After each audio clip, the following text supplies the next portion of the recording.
Hello everybody, so I'm gonna decode Dear Zindagi to the fundamentals of psychology. हम psychologically analysis करेंगे कुछ scenes का जो कि मैंने कट एंड स्निप करे हैं पूरी मूवी में से, जिनसे तुम्हें एक बेटर अंडरस्टैंडिंग मिलेगी एक अनहेल्दी बिहेवियर की, अनहेल्दी थिंकिंग पैटर्न की और हार्मफुल डिफेंस मैकेनिज़म्स की कि कैसे क्या होता है। थोड़ी ड्रीम इंटरप्रिटेशन भी करेंगे, थोड़ी क्या पूरी ही करेंगे, ड्रीम इंटरप्रिटेशन थोड़ी क्या होगी। आई लव साइको एनालिसिस, ठीक है। मैं एक्साइटेड हूँ ड्रीम इंटरप्रेट करने के लिए और हम समझेंगे कैसे चाइल्डहुड इम्पैक्ट करता है अडल्टहुड को, जिस पे मैं ऑलरेडी वीडियो बना चुका हूँ, but this movie presented well, ठीक है। मतलब प्रेजेंटेड वेल तो छोड़ ही दो, तुम साइकोलॉजिकली बहुत ऑन पॉइंट है ये मूवी। बॉलीवुड के उसमें फ्लॉप गई हो, मॉडरेट गई हो, आई डू नॉट केयर। देखते हैं। वीडियो थोड़ी ख़राब हो सकती है यार, क्योंकि मैं लैपटॉप से रिकॉर्ड कर रहा हूँ और फ़ोन पे मैं स्क्रीन रिकॉर्ड कर रहा हूँ जहाँ पे मैं वीडियो देख रहा हूँ, मतलब कि मूवी देख रहा हूँ। इसका उल्टा भी कर सकता हूँ मैं, बट मैं कर चुका हूँ और वो टेरिबली ख़राब हुआ है, ठीक है। सो मैं प्ले करता हूँ। पहले मैं कुछ सीन्स प्ले करूँगा दो कि हम साथ में देखेंगे, फिर मैं उन सीन्स का साइकोलॉजिकल एनालिसिस प्रेजेंट करूँगा, समझाने की कोशिश करूँगा, ठीक है। सो यार रघुवेंद्र यार, मुझे पूरी फीचर फिल्म शूट करनी है। ये पैच वर्क बहुत हो गया। I mean I can't keep waiting for other cameraman to fall in ना।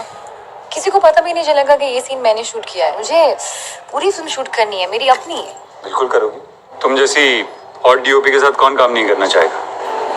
हॉट, बस यही मेरा टैलेंट। सीरियसली कन्वर्सेशन स्किल्स बहुत ख़राब है बंदे की, बहुत ही अटैकिंग है।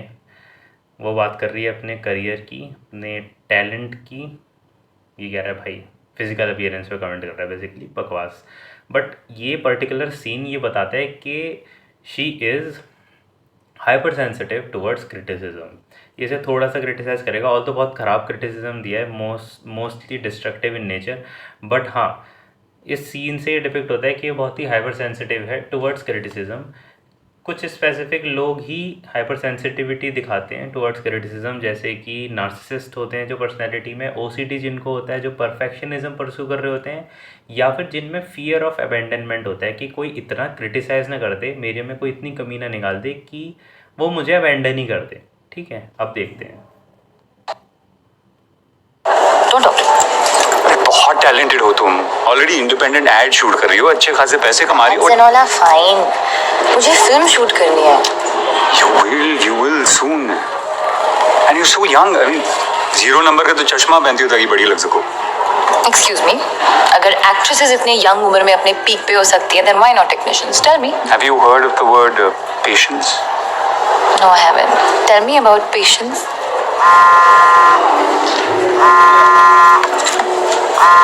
उठाओ, बावर्ची का फोन तो उठा लो। सिड इसका प्रेजेंट बॉयफ्रेंड है और रघु इस वो पर्सन है जिसके साथ इसने सिड पे चीट करा है बेसिकली, ठीक है।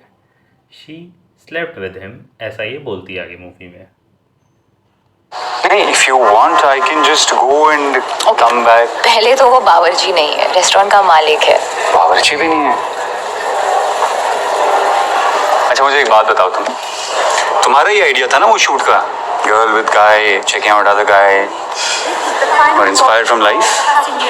बहुत इंटरेस्टिंग बात बोलिए कि a girl with guy checking out another guy inspired from life. इसने ये बात पकड़ ली कि इसने मूवी के शूट में अपनी लाइफ के इंसिडेंट को प्रेजेंट कर दिया अनकॉन्शियसली। ये मूवी के एंड में भी करती है, ये मूवी बनाती है बेसिकली और डायरेक्ट करती है, और फिर तुम देखोगे इसकी स्टोरी लाइन इसकी लाइफ को अनकॉन्शियस वे में रिप्रेजेंट करती है। अनकॉन्शियसली मतलब कि इसको पता नहीं है एक्चुअली क्या बनाने जा रही है, बट एक्चुअली में अपनी लाइफ के इश्यूज़ वहाँ पे स्लिप इन हो जाते हैं बेसिकली, ये समझो।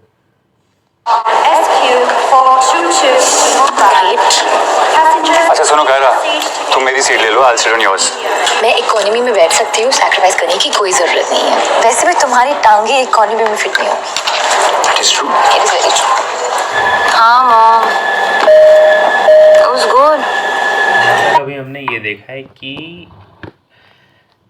क्रिटिसाइज करा उसको इसने कि तुम छोटी हो वगैरह वगैरह वगैरह और पेशेंस नहीं है, और इसने हाइपर सेंसिटिविटी दिखाई टुवर्ड्स क्रिटिसिज्म। अब हम ये देखेंगे दूसरा बिहेवियर। ओके सॉरी, अभी आई कांट टॉक नाउ, ठीक है? अभी प्लेन टेक ऑफ होने वाला है। Bye bye bye.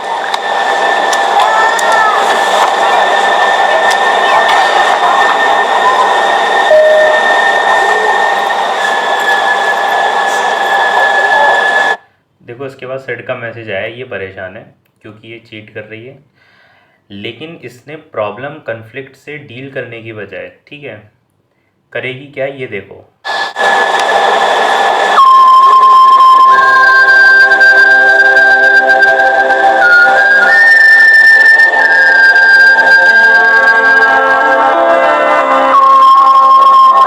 शॉपिंग।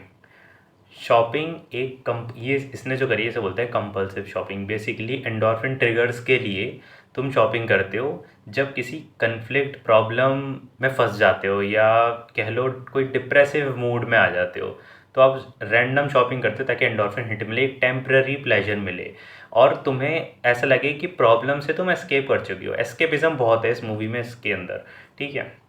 यहाँ पे उसने उसके मैसेज के रिप्लाई नहीं दिया, इंस्टेड शी बॉट समथिंग, जो कि इसने पूरी मूवी में पहना भी नहीं है। ये क्यों बोल रहा हूँ मैं? क्योंकि ये दिखाता है कि ये चीज़ें होर्ड करती है, होर्डिंग बिहेवियर दिखाता है, चीज़ों का एक्यूमुलेट करना, वो भी हम आगे समझेंगे क्या है।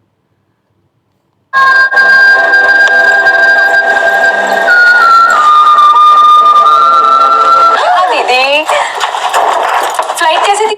आती बैग फेंक देना, मैसीनेस है बहुत ज़्यादा, अनऑर्गेनाइज्ड रखा हुआ है चीज़ों को। अब ये करेगी चीज़ों को अनऑर्गेनाइज, देखें। रविश। अरे रविश, अरे दीदी ये सब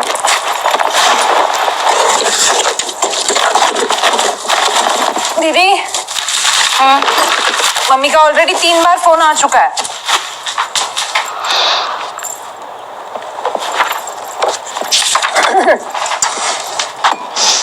So sweet, Alka. Thank you. अच्छा दीदी, कॉफी लोगे या नाश्ता लगवा दूं डायरेक्टली? बाद में। दीदी फाइल्स गिरा दी, फोटो टिल्ट कर दी। अरे दीदी, ये messiness is a good indicative of person, if a person dealing with some mental issue, एक अच्छा इंडिकेटर है कि वो चीज़ों को अनऑर्गेनाइज रखता है अपने आसपास, ठीक है।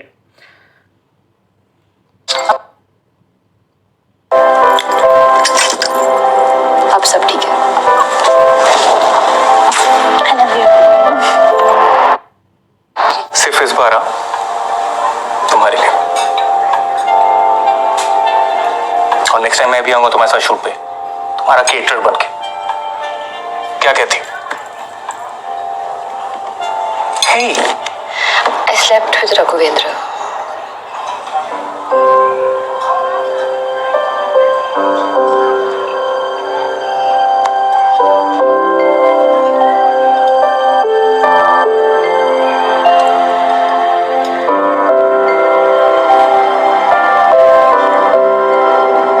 I should go. I should go.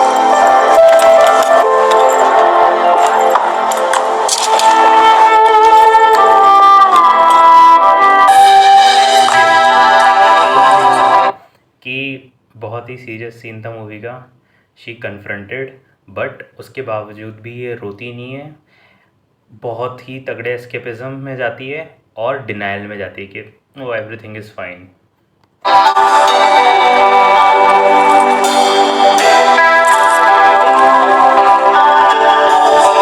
She is not crying by the way, ये चीज़ नोट करना।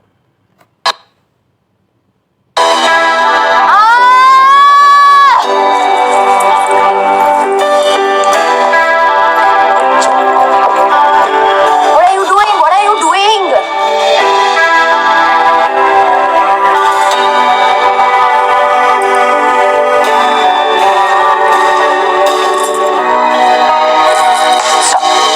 It's all good. All good. It's all good, ये बेसिकली डिनाइल में है। डिनाइल एक डिफेंस मैकेनिज्म होता है जहाँ पे आप सिचुएशन को एक्सेप्ट ही नहीं कर रहे कि नहीं नहीं ये हुआ ही नहीं है, ठीक है। ये चीज़ इसमें बहुत अच्छे से दिखाई है। और दूसरी एस्केपिज्म इसमें दिखाया है कि ये मुस्कुराने की कोशिश कर रही है और एक्सप्रेस नहीं कर पा रही इमोशंस। तो अभी तक हमने क्या साइकोलॉजिकल प्रॉब्लम्स देखी। पहली चीज़ हाईली सेंसिटिविटी टुवर्ड्स क्रिटिसिज्म, दूसरी चीज़ कंपल्सिव बाइंग देख ली, तीसरी चीज़ हमने क्या देखी कि एस्केपिज्म है इसके अंदर, एक्सप्रेशन में इश्यूज़ हैं, एक्सप्रेस नहीं कर पा रही इमोशंस को, ठीक है। मैसीनेस है, अनऑर्गेनाइज रखती है चीज़ों को। This jacket reminds me of school का famous fad वाला। ये तो नया सॉन्ग है ना? 10th standard वही है। See, मेरा भी long.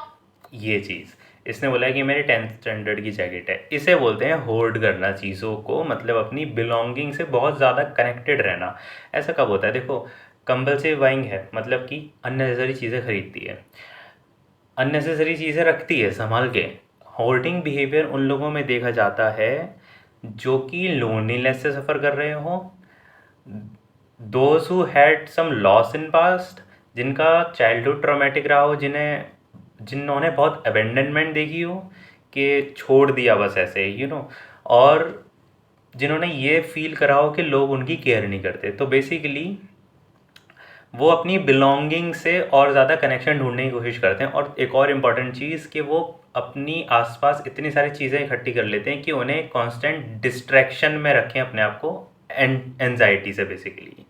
So holding is a distraction from anxiety. और उसका रीज़न मैंने तुम्हें बता दिया, चाइल्डहुड ट्रॉमा हो सकता है, अबेंडनमेंट हो सकता है, if you think people do not care about you, ये हो सकता है, लोनलीनेस हो सकती है।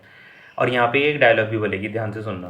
रिलेशनशिप हो सकता है चीजों के साथ, तो हम सब भी चीजें हैं। कौन चीज? तुम। Sorry, प्यार में अंधे हो गए हो क्या? Am I invisible? we said sorry. Relax. Staring into my eyes. They're a couple. Oh, you're so cuchico, so sweet. I love you. The same rubbish bakwas is irritating. Doing. दो चीज़ें समझनी है यहाँ पे। पहली चीज़ डिस्प्लेसमेंट, दूसरी चीज़ projection. और एक कोट बोल रहा हूँ मैं, every hatred is projection. Displacement क्या है? डिस्प्लेसमेंट एक डिफेंस मैकेनिज्म है, अनहेल्दी डिफेंस मैकेनिज्म है कि तुमने कहीं से कुछ प्रॉब्लम है, तुम रादर वहाँ बोलने की बजाय एक ऐसी जगह बोलते थे हो जहाँ पे चीज़ें लेस हार्मफुल हैं तुम्हारे लिए। एक एग्जांपल से समझते हैं। सपोज़ कि तुम्हारे बॉस ने तुमको डांटा, अब तुम बॉस को नहीं डांट सकते क्योंकि तुम्हें डर है कि जॉब चली जाएगी, तो तुम उस एंगर को, उस फ्रस्ट्रेशन को डिस्प्लेस कर दोगे। सपोज़ घर पे जाके बच्चों को डांट दोगे, या फिर किसी के डैड अपने बच्चे को मारते हैं और बच्चा बाहर जाके डॉग्स को मारता है, स्ट्रे एनिमल्स को मारता है। ये है एग्जाम्पल ऑफ डिस्प्लेसमेंट। मतलब कि इसको जिससे जो कहना है वो ये वहाँ नहीं कहने वाली, ये रैंडम लोगों के ऊपर चिल्ला रही है, पहली चीज़। और दूसरी चीज़ प्रोजेक्शन। प्रोजेक्शन मतलब कि ये जो सारी बातें बोल रही है कि कपल्स और वगैरह वगैरह, ये बात ही अपने आप से कहना चाह रही है, बेसिकली प्रोजेक्ट कर रही है अपनी फीलिंग्स को उनके ऊपर कि तुम बेकार हो।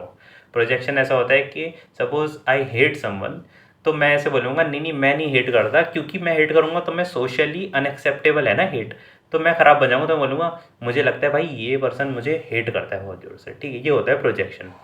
तो यहाँ पे इसने प्रोजेक्ट कराया और डिस्प्लेसमेंट कराया, ठीक है। अब आगे बढ़ते हैं।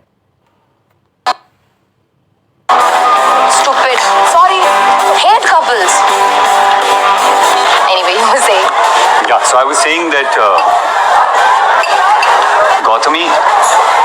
Gautami Sharma is फिल्म की लाइन प्रोड्यूसर होगी। Okay. So? I mean, financiers की रिकमेंडेशन, उन्हें लगता है that she is the best person for this job। क्या कहने की कोशिश कर रहे हो? तो गौतमी और मैं बहुत अरसे पहले एक रिलेशनशिप में थे। Okay, it's a reunion. That's amazing. Okay, enjoy. Reunion my foot, it's going to be a really awkward situation। I mean she was such a weird one। I don't even feel like seeing her। बस काम अच्छा हो जाए, that's it। and मैंने सोचा कि तुम्हें पता होना चाहिए। Yeah, cool, whatever. क्या whatever, come here। ये कुछ बोल नहीं पा रही, बेसिकली प्रॉब्लम है फीलिंग्स को एक्सप्रेस करने में कि मुझे कैसा फील हो रहा है, सही है, गलत है। और ये तब होता है जब आपके पेरेंट्स बचपन में जब आप कुछ एक्सप्रेस करो उसको उतनी वैल्यू ना दें, या फिर बोलते हैं कि नहीं गलत है, ख़राब है। सपोज़ आप रोते हो, आप किसी की तरफ हेटरेट दिखाते हो, तो उसको वो जस्टिफाई ही नहीं करते, वो बोलते हैं नहीं नहीं नहीं नहीं ये गलत है भाई, ये नहीं होना चाहिए। तो जब अडल्टहुड में प्रॉब्लम ये आती है या थ्रू आउट लाइफ ये प्रॉब्लम आती है कि तुम अपनी फीलिंग्स को पहले तो कॉम्प्रिहेंड ही नहीं कर पाते, दूसरी चीज़ एक्सप्रेस नहीं कर पाते, चाह कर भी कुछ होता ही नहीं बोलने के लिए, ये बहुत अनकॉन्शियस होता है। वैसे भी आजकल मैं किसी और लड़की के बारे में सोचता रहता हूँ।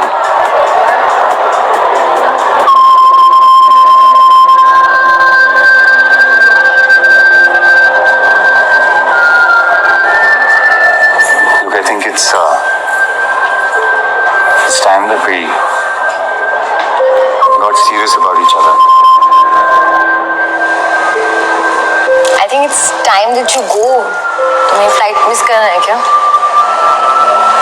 तुम ये देखो कि कमिटमेंट से डर रही है। कमिटमेंट से डरने का मतलब ये होता है कि again fear of abandonment is a reason, कि तुम्हें लगता है सामने वाला कमिटमेंट करके कहीं मुझे छोड़ के ना चला जाए, तो बेसिकली मैं ही तुम्हें छोड़ देती हूँ, ठीक है, इससे पहले कि तुम मुझे छोड़ो मैं ही तुम्हें छोड़ देती हूँ। तो इस वजह से यहाँ पे कमिटमेंट करने से डर रही है। जिन जनरल लाइफ में लोगों को भी ये इशू आते हैं कि वो उन्हें डर लगता है कि मैं कमिटमेंट करूँ नहीं करूँ, उन्हें ये नहीं पता होता कि वो कमिटमेंट इस वजह से नहीं कर रहे क्योंकि फियर ऑफ अबेंडनमेंट उन्हें लग रहा है ये छोड़ देगा।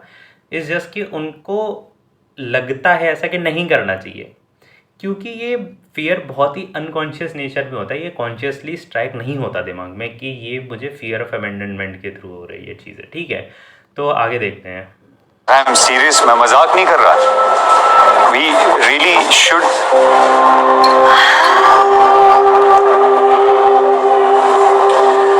Sir, we have a flight to catch. So it's late. So Yeah, okay. Go. It's okay. जाओ. It's cool. Really?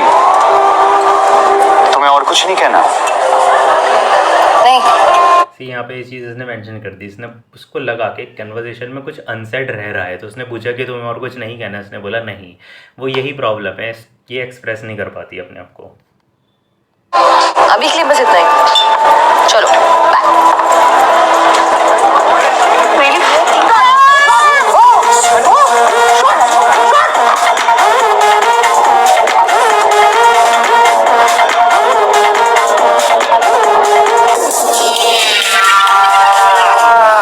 ये होता है एस्केपिज्म, मतलब कि अभी भी ये रो नहीं रही है, इसे सॉर्ट ऑफ ब्रेकअप कर चुकी है, बट अभी भी ये ऐसा एक्ट कर रही है as if everything is fine and cool.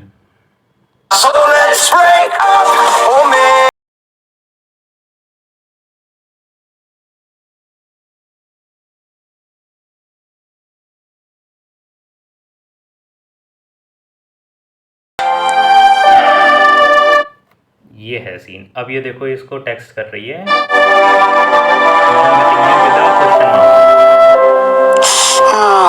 ये क्या है? ये है insecurity, again fear of abandonment से, कि तुम मुझे मिस तो कर रहे हो ना, कॉन्स्टेंटली चेक इन करते रहना कि सामने वाला है तुम्हारे लिए, ठीक है। Let him go.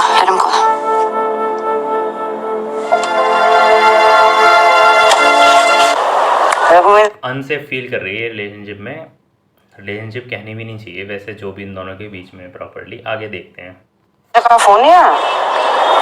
No. What? What? Why are you looking so suspicious? Fatty, tell me. We got engaged. Huh? मंगनी हो गई उसके पिछले हफ्ते। पिछले हफ्ते? Ma'am Just 1 second. I don't believe this. किसके साथ? Coco Please, what? अब रघु की इंगेजमेंट हो चुकी है और इसको अगेन ये एक मोमेंट है जो कि बहुत ही वनरेबल है इसके लिए, ये रो सकती है, बट देखना ये रोएगी नहीं। इनफैक्ट अगर इसको एक्सप्रेशन ऑफ क्राई भी आएगा तो ये उसको जस्टिफाई नहीं करेगी, ये बोलेगी कि मुझे मिर्ची लग रही है। Second, yeah. How can he? Coco God, this is just getting worse. How could he?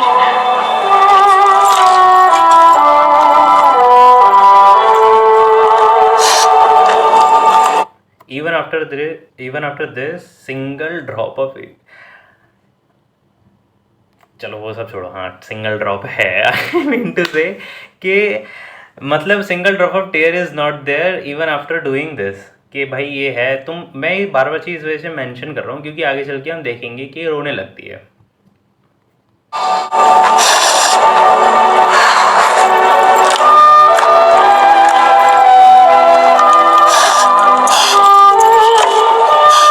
You okay? Just a mirchi.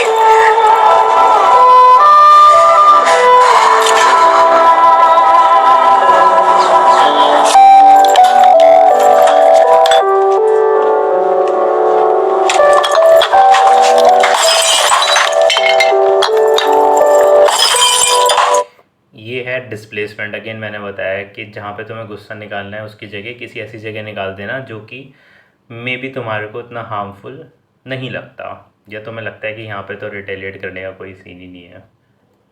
तो रघु से बात करनी थी, सॉरी गिर गए। रघु से बात करनी थी, बट ये रघु नाम के पिकल्स को जाके तोड़ाती है। Always. You always say this. When will you ever use this? Such strange things you buy. इसने बोला कि such strange thing you buy. Again एक होर्डिंग बिहेवियर देखने को मिला कि ये चीज़ों को होर्ड करती है और नेसेसरी की चीज़ें खरीदती है और अपने पास रखती है। मैम यार पेरेंट्स के साथ क्या उसे इस मुश्किल से गुजरना चाहिए? I mean it is her dream job after all. कभी कभी लगता है कि उसे बोल दो कि चुपचाप जॉब कर लो, ऐसा मौका कभी नहीं मिलेगा, जितना भी मुश्किल हो जस्ट डू इट। फिर कभी कभी लगता है कि I should just say shut up and say no, self respect है कि नहीं। So I don't know what to tell her. जितनी मुश्किल है जॉब कर लो, ऐसा मौका फिर कभी नहीं मिलेगा। अगेन हेवन रिवार्ड फैलेसी कि मैं कुछ मुश्किल काम करूँगा तभी मुझे आगे चल के अच्छी अच्छी चीज़ें मिलेगी। ये एक कॉग्निटिव डिस्टॉर्शन होता है कि तुम्हें लगता है मैं बहुत मेहनत करूँगा। हमें सिखाया जाता है कि अगर आप बहुत मेहनत करोगे तभी अच्छे आउटकम्स आएंगे। Not necessary. कई बार इजी रास्ते पे चलने से भी अच्छी चीज़ें हो जाती हैं। हर बार टफ कह लो रास्ता नहीं चुनना होता। और ये चीज़ इसको ये therapist, as a therapist Shahrukh Khan, doctor Jug इसको बताएगा। तो तुम्हें नींद इसलिए नहीं आ रही है क्योंकि रात भर तुम ये सोचती रहती हो कि तुम अपनी बेस्ट फ्रेंड को शट अप बोलो या नहीं। मेरे दादा जान एक कहानी सुनाया करते थे कि कभी कभी हम मुश्किल रास्ता सिर्फ इसलिए चुनते हैं क्योंकि हमें लगता है इंपॉर्टेंट चीजें पाने के लिए हमें मुश्किल रास्ता अपनाना चाहिए। अपने आप को पनिश करना बहुत जरूरी समझते हैं, पर वहां आसान रास्ता क्यों नहीं चुन सकते? क्या बुराई है उसमें? खास करके जब उस मुश्किल का सामना करने के लिए हम तैयार ही नहीं है। ओके आई थिंक मेरी ये नींद की प्रॉब्लम रघुवेंद्र की एंगेजमेंट के बाद शुरू हुई। रघुवेंद्र तो लड़का, हाँ, तुम्हारी फ्रेंड का जो at least I thought he was Jack. हाय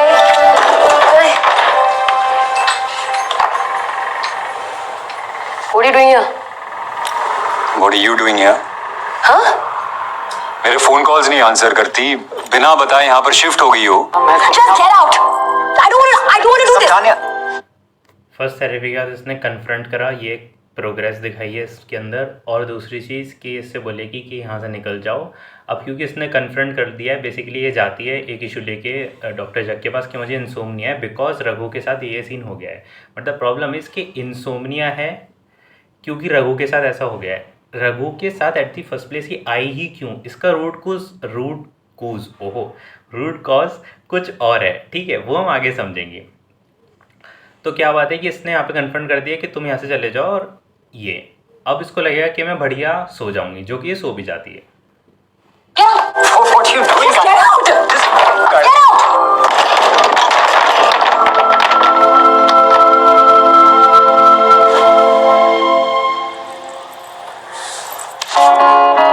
आज तो मैं इतना सोऊंगी, इतना सोऊंगी।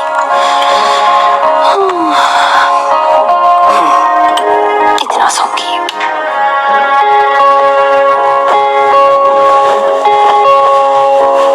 यहाँ पे हम ड्रीम इंटरप्रिटेशन करने वाले हैं। ये बढ़िया होती है क्योंकि ये कन्फ्रंट कर चुकी है, एक्सप्रेस कर चुकी है एक टू अ सर्टेन डिग्री खुद को। अब ड्रीम इंटरप्रिटेशन की बारी आएगी।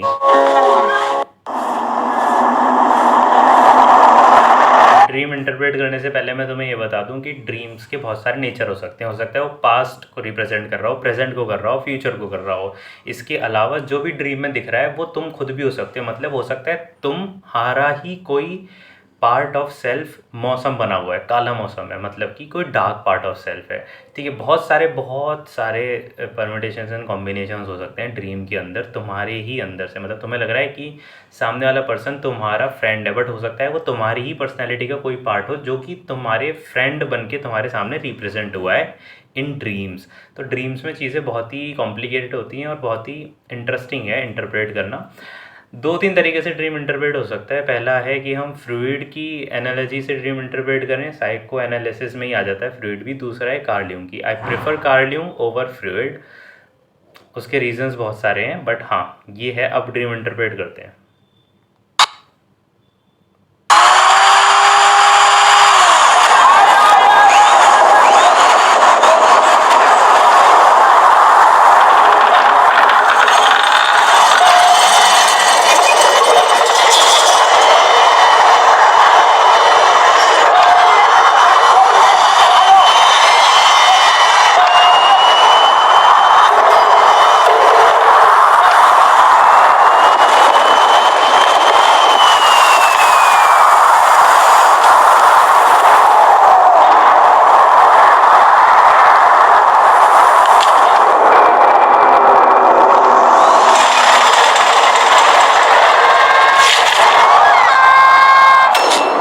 मैं इस कंस्ट्रक्शन साइट पर थी, ओके, बहुत सारे वर्कर्स के साथ, और short and strange people. Suddenly I remember मेरा बैलेंस चला जाता है ऑब्वियसली, और मैं सीधे नीचे गिर जाती हूँ and like big fall and मैं कीचड़ में गिर जाती हूँ। I think it was a gutter, और सब मेरी तरफ देख रहे हैं पर कोई मेरी मदद नहीं कर रहा है। मैं ऊपर देखती हूँ, मुझे मेरा कैमरा लटकता हुआ दिखता है, and then suddenly out of nowhere this like group of like newly married women, सब like साड़ी के साथ पल्लू फुल like बिंदी सिंदूर वहाँ आ जाते हैं और सब मेरी तरफ देख रहे हैं, मेरी तरफ पॉइंट कर रहे हैं और हंस रहे हैं। They're just laughing at me। मैं उठ गई। सुबह के 4 बजे थे और मैं सीधे जाके शावर के नीचे खड़ी हो गई। शावर के नीचे क्यों? I felt dirty. I felt like I needed to clean up. So this Raghuven, पता है मुझे क्या लगा? मुझे लगा कि मैं बदसूरत हूँ, गंदी हूँ, चीप हूँ, डर्टी हूँ। that's funny. तो अब ड्रीम इंटरप्रिटेशन पे आते हैं। देखो, पहली चीज़ ड्रीम क्या आया है और तुम ड्रीम के बारे में क्या फील करते हो, ये बहुत मैटर करता है। हो सकता है ड्रीम बहुत ख़राब हो but you are feeling great. हो सकता है ड्रीम बहुत ही अच्छा हो बट तुम्हें ड्रीम में फीलिंग अच्छी नहीं आ रही। इसने बोला कि आई फेल्ट चीप, गंदा और डर्टी। ठीक है, अब हम ड्रीम इंटरप्रिटेशन पे डायरेक्टली अगर जंप करें तो जो बिल्डिंग है वो, और पहले तो मैं अप्रिशिएट करने दो कि ये जो ड्रीम बना है ये कितना साइकोलॉजिकली ऑन पॉइंट है। आई एम 100% श्योर कि ये किसी साइकोलॉजिस्ट ने ही डिज़ाइन करा होगा ड्रीम, अदरवाइज इतना परफेक्टली डिपिक्ट कर देना प्रेजेंट सिचुएशन को ड्रीम के फॉर्मेट में जहाँ पे मेटाफर्स यूज़ होते हैं बहुत ज़ोर से।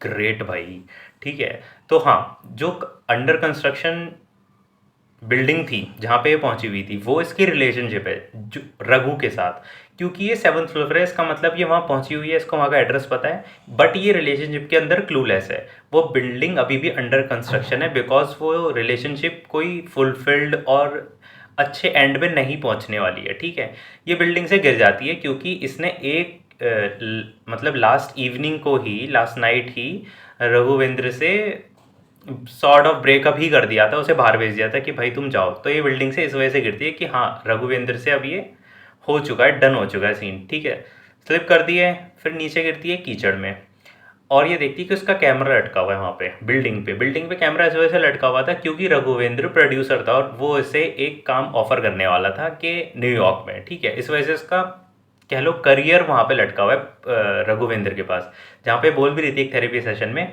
कि क्या मैं रघुवेंद्र और अपनी प्रोफेशनल लाइफ को अलग से ट्रीट करूँ और कितना भी हार्डो काम कर लूँ बेसिकली। तो इस वजह से वहाँ पे कैमरा लटका हुआ दिखा इसे। जो उसे एंड में चीज़ दिखी कि मैरिड वुमेन्स इसके ऊपर हंस रही हैं, वो इस वजह से हंस रही हैं क्योंकि इसको लगता है ये अलग अलग लड़कों पे से स्विच करती है और अब इसने रघु को भी छोड़ दिया, तो इट्स डर्टी, चीप और घटिया है ये। इस वजह से मैरिड वुमेन इस पे हंस रही हैं because they are committed to single one. बहुत ही बढ़िया dream. Because how many kursis we check out before we kursi? Dun dun. गंदी हो, चीप हो। इस वजह से यहाँ पे शाहरुख खान से बताएगा कि हम बहुत सारी चेयर्स ट्राई करते हैं before finding that one exact chair जो कि हमारे लिए बनी हुई है। डर्टी हो। That's funny. Because how many kursis we check out before we find that one kursi? Dun dun. मेरे साथ क्लिक नहीं करती। So my point being, एक कुर्सी चूज करने से पहले अगर हम इतनी सारी कुर्सियां देखते हैं तो एक लाइफ पार्टनर चूज करने से पहले हमें ऑप्शंस नहीं देखने चाहिए क्या? So dirty, cheap, fast, no. Smart, clear, fine, actually, super fine. तुम्हारे बचपन की बेस्ट मेमोरी क्या है?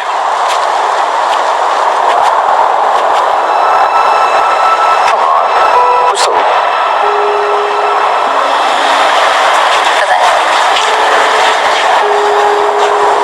आपकी क्या यादें हैं अपने? इस सीन में हम दो चीज़ें देखेंगे, पहले रिप्रेशन, दूसरा प्रोजेक्शन। रिप्रेशन क्या होता है? रिप्रेशन एक अनकॉन्शियस फिनोमेनन होता है कि आप ऐसी मेमोरीज़ को भूल ही जाते हो जो कि आपके अंदर एंजाइटी क्रिएट करती हैं, ठीक है।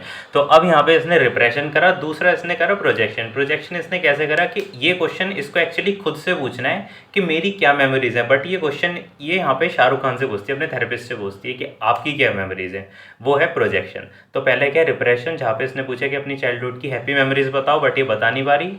दूसरा प्रोजेक्शन है कि आपकी क्या मेमोरीज़ हैं। अब देखते हैं बचपन की।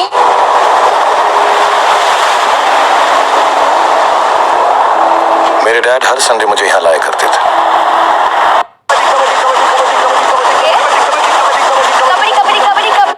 मुझे ऐसा लगता है कि ये सीन इस वजह से है कि ये इसके अंदर का चाइल्डहुड इनेबल करना चाह रहा है, इसके अंदर का चाइल्ड इनेबल करना चाह रहा है ऐसी हरकतें करके कि कबड्डी कबड्डी कबड्डी। ये आई एम नॉट श्योर ऐसा होता ही नहीं होता, बट हाँ साइको एनालिसिस में थोड़ा सा थेरेपी का स्ट्रक्चर होता ही नहीं है एग्जैक्टली। ये मेरा कहने का मतलब है कि एक्चुअली में कोई स्ट्रक्चर नहीं होता, बहुत ही अनस्ट्रक्चर्ड होती है। अगर आप साइको एनालिसिस के through school of psycho analysis therapy देते हो, ठीक है, जो कि इसमें शाहरुख खान है। अब हम देखते हैं आगे। कबड्डी कबड्डी कबड्डी कबड्डी कबड्डी कबड्डी कबड्डी कबड्डी कबड्डी तो यहाँ पे इसको ये पता लग जाता है कि इसके चाइल्डहुड में कुछ इश्यूज है, क्योंकि पहली बात इसने रिप्रेशन देखा कि रिप्रेस कर रही है, दूसरी बात इसने इसके अंदर का चाइल्ड इनेबल करने की कोशिश करी। अब दूसरे थेरेपी सेशन पे आते हैं। आई डोंट थिंक सो दूसरा है ये, बट ये आई गेस तीसरा 14 थेरेपी सेशन है इस मूवी का। ये अजीब सी आवाज़ आ रही होगी, please bear with me. 5 kilo कौन है? Your top 5. Why? There's an important study based on the size of the human brain जो बताती है कि हमारी पूरी जिंदगी में तकरीबन 150 लोग होंगे। उनमें से 50 ऐसे होंगे जो घर बुलाने के लायक होंगे, एंड देन अबाउट 15 ऐसे होंगे जिन्हें हम गम में खुशी में याद करते हैं। ऐसा होता है। मैंने एक शायद वीडियो भी बनाई हुई है अराउंड रिलेशनशिप कि हम मैक्सिमम 150 लोगों को याद कर सकते हैं, बट इनर कोर सर्कल में लिमिटेड ही लोग होते हैं। यार ये आवाज़ डिस्टर्ब कर रही है मेरे को, बट हाँ सुनो ऐसे क्या बोल रहा है ये। फाइनली ओनली 5 ऐसे होंगे जो हमारी पूरी दुनिया होते हैं। Inner circle. तो तुम्हारे वो 5 लोग कौन? Okay. Fatty, Kiddo, Jackie, Alka, Raghuendra. No. I forgot to add. Life में जो हो रहा है उसके मुताबिक ये 5 लोग बदल भी सकते हैं। Yeah, that's true, but I think ये 4 लोग लिस्ट में हमेशा रहेंगे. सो उन 4 लोगों के थोड़े से इशू आ गए थे बीच में, इसमें रिकॉर्डिंग बंद हो गई थी समहाउ, तो मैं दोबारा से शुरू कर रहा हूँ. ये इससे बोल रहा है कि ऐसे 5 लोग बताओ जो कि तुम्हारे इनर सर्कल में, और what do you feel towards them. How do these 4 people make you feel? Special. What's wrong with him भाई? I just, क्या I feel special. I feel important. I feel respected. I feel like happy and safe. तुम अपने boyfriends के साथ safe नहीं feel करते? अब इसने बोला हैप्पी एंड सेफ. सेफ बहुत ही रेयर टर्म है जो कि लोग बोलते हैं. क्यों? क्योंकि इसने बोला क्यों सेफ इंसान कब फील करता है, जब उसके अंदर एक सेंस ऑफ इनसिक्योरिटी हो, जब उसके अंदर एक फियर हो, तो वो सेफ फील करना चाहेगा. यार ये आवाज़, एक सेकंड रुक जाओ.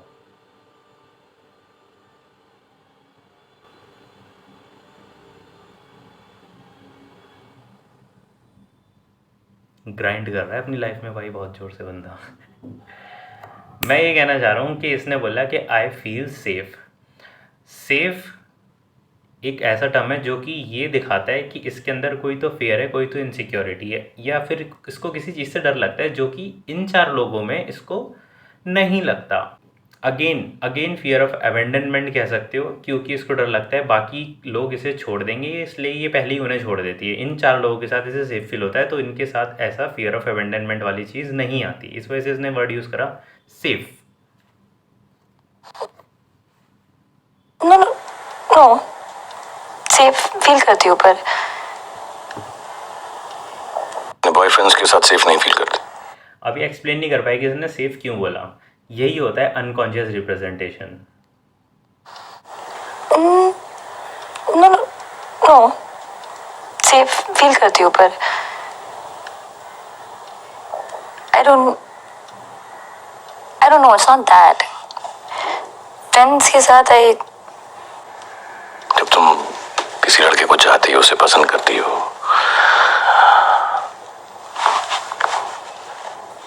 तुम्हें किस बात का डर लगता है कायरा?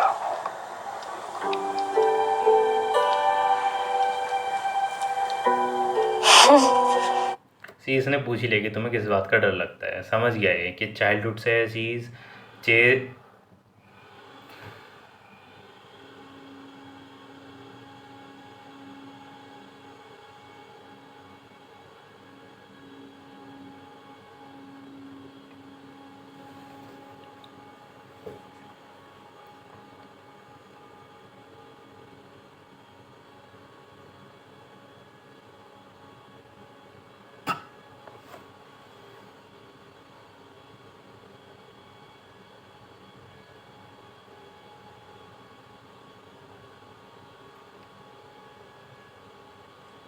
मिक्स कर दिया भाई इसने तो.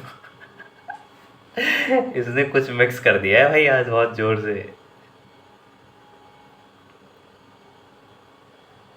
यार आई डोंट थिंक सो ये आवाज़ इतनी आ रही होगी, बट मुझे लगता है भाई मेरे लिए है ये चीज़ बिग. डिस्टर्बेंस नहीं होना चाहिए आसपास. हाँ शुरू करते हैं.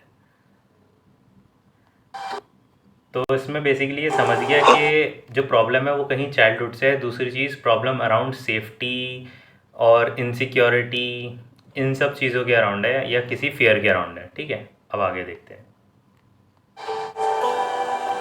How could you just abandon me? कैसे किया आपने ये? हाँ, कैसे किया आपने ये? मुझे छोड़ के कैसे जा सकते थे आप दोनों? और वापस भी इसलिए लिया क्योंकि मैं सेकंड स्टैंडर्ड में फेल हो गई. अब 4th सेशन ऑफ थेरेपी के बाद ये अपने आप को एक्सप्रेस करने लगती है, और यहाँ पे इसने बहुत जोर से एक्सप्रेस किया है खुद को. सारी प्रॉब्लम्स बताती हैं. Yes, I failed the second standard. बाप रे, shame. Dumb Kaira failed the second standard. इतनी शर्म की बात थी आपके लिए, हाँ, कि आप all the way वापस आ गए India only because I failed the second standard. और जब मैं फाइनली खुश थी पैपी और नानी के घर में, मुझे वहां से भी ले गए, उनसे दूर कर दिया. Yes, Padma Bhushan, just for that.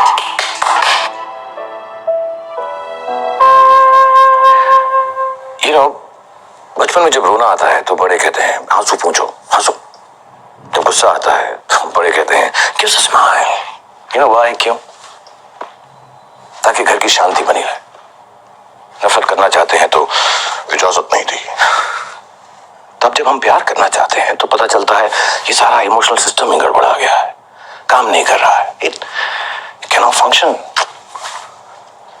रोना, गुस्सा, नफरत कुछ भी खुलकर एक्सप्रेस नहीं करने दिया। अब प्यार कैसे एक्सप्रेस करें?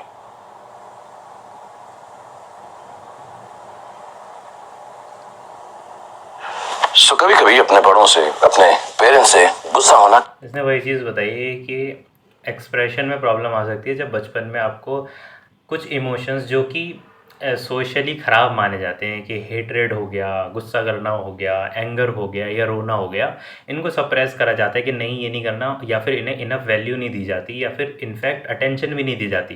तो बड़े होके होता है क्या है कि ना ही सिर्फ ये वाले इमोशन सप्रेस होते हैं बल्कि बाकी इमोशंस भी सप्रेस होने लगते हैं।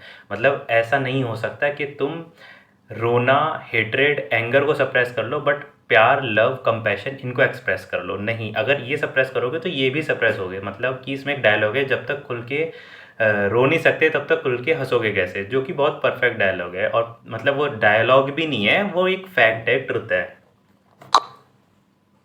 Good, it's healthy, it's okay Kaira. पहले पहले तो मैं बहुत खुश थी नाना नानी के घर में, you know, big old house in Vasco. अब she is able to tell about her childhood, और ये अपना चाइल्डहुड बताने लगती है। और अब इंटरेस्टिंग चीज़ नोटिस करने की, वो बताऊंगा क्या है। वो साल मेरे लिए सबसे स्ट्रेसफुल था। मैं उनके साथ रहना ही नहीं चाहती थी। नाना नानी के साथ रहना था मुझे, अब उनसे भी दूर कर देना चाहते थे। मैंने बहुत रोना धोना, बहुत ड्रामा किया, बहुत सताया सबको, ऊपर से सेकंड स्टैंडर्ड में फेल भी हो गई। And that not my 100 letters, not the fact कि मैं उनसे इतने साल दूर थी, that made them take me away from my नाना नानी and back with them finally. She cried for the first time. पूरी मूवी में पहली बार रोई है क्योंकि इसने अपने रिप्रेस्ड इमोशंस को एक्सप्रेस कर दिया, रिप्रेस्ड चाइल्डहुड को एक्सप्रेस कर दिया। अब क्योंकि एक्सप्रेस कर रही है तो उस टाइम के जो इमोशंस थे वो अब ये प्रोसेस कर पा रही है। So she finally able to cry, जो कि एक बहुत बढ़िया बात है। अब क्योंकि ये रो पा रही है, मतलब ये expression of resentment, anger express कर पा रही है, और वहाँ पे वो एक्सप्रेशन है। तो अब क्योंकि ये वाला एक्सप्रेशन है तो अब ये लव को भी उतने ही अच्छे से एक्सप्रेस कर पाएगी, और फियर ऑफ अबेंडनमेंट भी धीमे धीमे चला जाएगा। उसका सॉल्यूशन ये बोलता है कि जाके सबसे बात करो वगैरह वगैरह, जो कि हाँ बढ़िया है।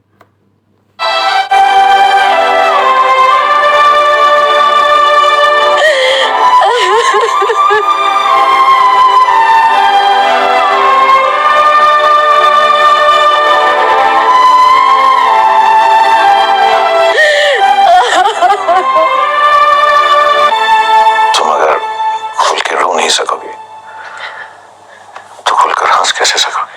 सके कौन? सेफ फील करने के लिए पहले सारे डर मिटाना जरूरी है। छोड़ दिए जाने का, अकेले रह जाने का डर। तुम सारी जिंदगी इस डर को साथ लिए जी रही, और इस डर का बोझ तुम्हारे सारे रिलेशनशिप से पड़ा है, स्पेशली तुम्हारी लव लाइफ पर। इस डर से कि वो तुम्हें छोड़ देगा, तुम ही पहले उन्हें छोड़ देती। You want to say bye before they can say bye. क्योंकि तुम फिर से कभी उसी दर्द से गुजरना नहीं चाहते। So, Kyra, you want to say bye before they can say bye. क्योंकि तुम फिर से कभी उसी दर्द से गुजरना नहीं चाहते। So, Kyra, क्यों ना हम इस डर ही को once and for all bye बोल दें। तो बेसिकली फियर ऑफ अबेंडनमेंट था यहाँ पे, जो कि इसके थेरेपिस्ट ने बोला कि वंस एंड फॉर ऑल इसको बाय बाय टाटा कर देते हैं, ताकि बाकी की इश्यूज हो ही ना। जिस रूट कॉज की मैं बात कर रहा था कि यहाँ पे एक रूट कॉज है जो कि अलग है, जिसकी वजह से ये रघु के साथ रिलेशनशिप में आती है और फिर उसके बाद इंसोमनिया होता है, बट ये थेरेपिस्ट के पास इंसोमनिया को लेके जाती है। रूट कॉज वो फियर ऑफ अबेंडनमेंट ही था। सो या, that is it from my side. I hope ये वीडियो किसी तरह तुम्हें हेल्प करेगी समझने में चीज़ों को, एंड थेरेपी की इंपॉर्टेंस समझने में मोर स्पेसिफिकली। Bye bye.